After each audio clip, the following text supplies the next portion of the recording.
Hello and good morning dear student. आप लोगों का जो थर्ड चैप्टर है हिस्ट्री का वो मैं एक्सप्लेन कर रहा था, उसमें भागे देख लेते हैं। British agrarian policy.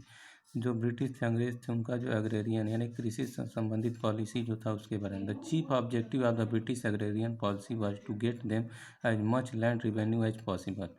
जो सबसे मेन ऑब्जेक्टिव था ब्रिटिश पॉलिसी का, कृषि पॉलिसी का, वो ये था कि जितना अधिक से अधिक हो सके वो क्या करें, रेवेन्यू वसूल सकें यानी कर वसूल सकें। The system of land tenures and policies of land administration aggravated the condition of the peasant to a great exempt.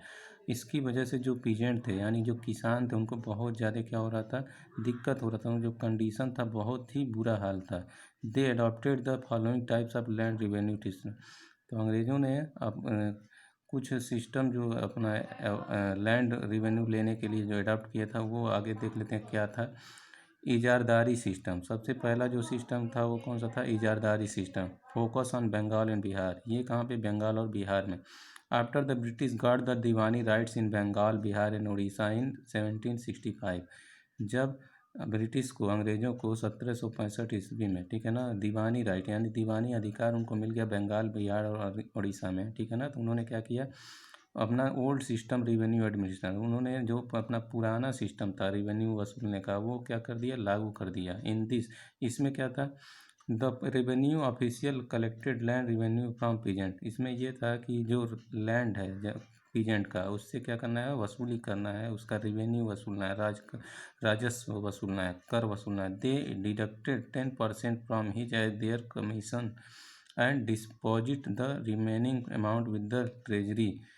इसमें ये था कि जो 10% क्या करना था, अपना जो भी कमीशन था वो भी देना था, और जो डिपॉजिट था जो आप पे लगा हुआ वो ट्रेजरी के रूप में क्या करना था, उसको भरना था। However Warren Hasting brought a change in this system. Warren Hasting ने इस सिस्टम में क्या किया, कुछ चेंज किया। He gave the land for revenue collection to the highest bidder. उसने क्या किया कि उसने जो लैंड था उसको क्या करने का, उसको रिवेन्यू कलेक्ट करने के लिए उसने हाईएस्ट बीडर को लगा दिया काम पे। Since these bidders had to deposit a fixed amount to land revenue. और जो बीडर्स थे जिसको अंग्रेजों ने वारेन हेस्टिंग से लगाया था, ठीक है ना, वो क्या करते थे, बहुत ज़्यादा टैक्स वसूल के क्या करते थे, रिवेन्यू वसूल के वो किसको, अंग्रेजों को देते थे। They try to exact and much revenue from the peasant as possible. जितना हो सकता था होगा किसानों से वो वसूली करते थे विथ अ प्रॉफिट मोटिव। और जो भी प्रॉफिट होता था वो उसका जो मकसद था वो क्या था, प्रॉफिट का। They did not pay any attention to any land reform. वो किसी भी लैंड को छोड़ते नहीं थे जिससे वो क्या रिवेन्यू न लें। This resulted in the pitiable condition of both land and peasant. इसकी वजह से इसका जो रिजल्ट हुआ वो क्या था, बहुत ही किसानों की जो हालत थी वो बहुत ही क्या हो गई, पिटिएबल हो गई। दूसरा जो सिस्टम था वो परमानेंट सेटलमेंट, और ये भी बंगाल और बिहार में ही। Lord Cornwallis introduce a new system of land revenue in 1793। Lord Cornwallis जो था गवर्नर जनरल था अंग्रेज़ों का, उसने 1793 में एक नया सिस्टम क्या किया, इंट्रोड्यूस किया, जिसको क्या कहा जाता है, परमानेंट सेटलमेंट कहा गया। With the objective of getting a regular income from the revenue. इसमें क्या था कि इससे किसानों से जो रिवेन्यू है वो क्या, एक रेगुलर हमेशा लेते रहेंगे, यानी साल भर पे एक बार नहीं, हमेशा। This system was introduced in Bengal and Bihar. इस सिस्टम को बंगाल और बिहार में लागू किया। And was later introduce in Orissa, parts of Madras and Banaras. के बाद बंगाल और बिहार के बाद उड़ीसा पे लागू किया गया और कुछ पार्ट्स पे मद्रास और बनारस में। Earlier the peasant were the owners of their field. इसमें क्या था, जो पहले जो पीजेंट थे वो अपने लैंड के ऑनर खुद होते थे, मालिक। अंडर दिस सिस्टम, लेकिन इस सिस्टम के अंदर क्या था, a peasant fail to pay the land revenue, he was evicted from his land and this land was put to auction. इसमें ये हुआ कि जो पीजेंट क्या है, अपना जो लैंड रिवेन्यू नहीं दे पाता है, फेल हो जाता है देने में, ठीक है ना, तो उसका जो लैंड है वो क्या करेगा, अंग्रेज ले लेंगे और उसको क्या करेंगे, ऑक्शन यानी नीलामी करेंगे उसका। A large number of peasant were rendered landless. इससे बहुत सारे किसान जो गए क्या, लैंडलेस हो गए यानी बिना ज़मीन के हो गए। This created a new class of landlords. और इससे नए नए लैंडलॉर्ड्स बने। The landless labourer worker on the fields on the landlord. जो अपने पहले लैंडलॉर्ड थे यानी जो मालिक होते थे जिनके ज़मीन होता था, उनसे जो ज़मीन ले लिया अंग्रेज़ों ने, उसका ऑक्शन कर दिया, नीलामी कर दिया, तो वो क्या करते थे, लेबर का काम करने लगे अपने ही खेतों में।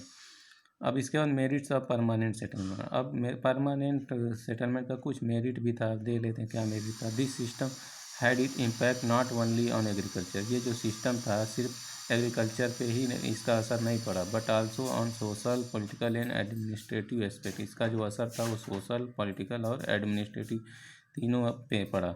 The new class of landless peasant were totally dissatisfied which often resulted in their revolt. इसका जितने भी लैंडलेस हो गए थे, जो पीजेंट थे वो लैंडलेस हो, बिना ज़मीन के हो गए, उन्होंने क्या किया, इससे क्या, ये वो डिससेटिस्फाइड, सहमत नहीं थे। और इसका परिणाम क्या हुआ, ये रिवॉल्ट के रूप में यानी कि आंदोलन के रूप में वो आगे आया। The new class of landlords were greatly benefited, so they became loyal to the British. It was a matter of administrative convenience for the British, as they now had to deal with a few landlords in the place of a large number of peasant. इसका असर है जो, जब उन्होंने किसानों ने, peasant ने revolt किया तो उसका जो बेनिफिट मिला, ठीक है ना, वो अंग्रेज़ों को जो बेनिफिट मिल रहा था उस पर बहुत ज़्यादा असर पड़ा। और उनका जो एडमिनिस्ट्रेटिव कन्वीनियंस था, ठीक है ना, उसको क्या हुआ, उससे लोगों से उसने क्या किया, डील किया, एक समझौता किया कि जो आपका प्लेस है, ठीक है ना, वो किसानों को दे दिया जाएगा। सिंस लैंडलॉर्ड्स वेयर रिच, इससे जो लैंडलॉर्ड थे, जब उनके जिनको लैंड ऑक्शन में मिल जाती थी, वो क्या हुआ, बहुत ज़्यादा रिच हो गए थे। They put in more labour in the field and got more produce the, इससे उनको क्या हुआ, बहुत ज़्यादा लेबर की ज़रूरत होने लगी और वो क्या, ज़्यादा पैदावार करना चाहते थे, प्रोडक्शन करना चाहते थे। This system prove beneficial to the British and landlords. ये जो सिस्टम था वो किसको फ़ायदा पहुंचाया, उसका बेनिफिट किसको मिला, जो ब्रिटिश थे, अंग्रेज़ थे, और जो लैंडलॉर्ड थे, ठीक ना, उनको फ़ायदा पहुंचाया। अब इस अब इसके जो डीमेरिट्स थे परमानेंट सेटलमेंट के, the high rate of land revenue compelled peasant to take loan from the village money lenders of high rates of interest. इसके जो डीमेरिट्स थे वो क्या थे, जो लैंडलॉर्ड थे उनका अपना रेवेन्यू भरने के लिए वो क्या करते थे, किसान जो मनी लेंडर जमींदार होते थे उनसे क्या करते थे, हाई रेट पे, इंटरेस्ट पे वो उनसे उधार लेते थे, पैसा लेते थे सूद पे, विच दे वेयर अनेबल टू रिपे। लेकिन वो जब हाई इंटरेस्ट रहता था तो वो क्या करते थे, इसको चुका नहीं पाते थे। So they and their children had to pass a bonded life. इससे क्या होता था, वे और उनके जो बच्चे होते थे वो बॉन्डेड लाइफ जीते थे, यानी बंधुआ लाइफ जीते थे, यानी उनका जो वो चाहते थे वो कराते थे, जो मनी लेंडर्स होते थे, ठीक है ना। क्यों कराते थे, क्योंकि वो जो इंटरेस्ट पे पैसा लिए हुए हैं ब्याज पे, वो भर नहीं पाते थे, इसकी वजह से। The condition of landless peasant become very pitiable as they had to work on the landlords land और फॉर ए मेगर वेजेज। और इसका असर क्या हुआ, जो लैंडलेस पीजेंट थे वो क्या, उनकी दशा जो थी बहुत ही ख़राब हो गई, और वो क्या करते थे अपने, और जो उनके लैंडलॉर्ड की ज़मीनों पे क्या करते थे, कम पैसे में, यानी कम मेजर वेजेज, यानी कम पैसे में मजदूरी करना पड़ता था उनको। The permanent settlement was abolished by the government of India in 1955। जब इंडिया आज़ाद हो गया 1955 में, जो यहाँ की गवर्नमेंट बनी इंडिया की, उसने क्या किया, परमानेंट सेटलमेंट को क्या किया, ख़त्म कर दिया। इस वीडियो में बस इतना ही, आप लोग इस चैप्टर को रीड करते रहे। Thank you.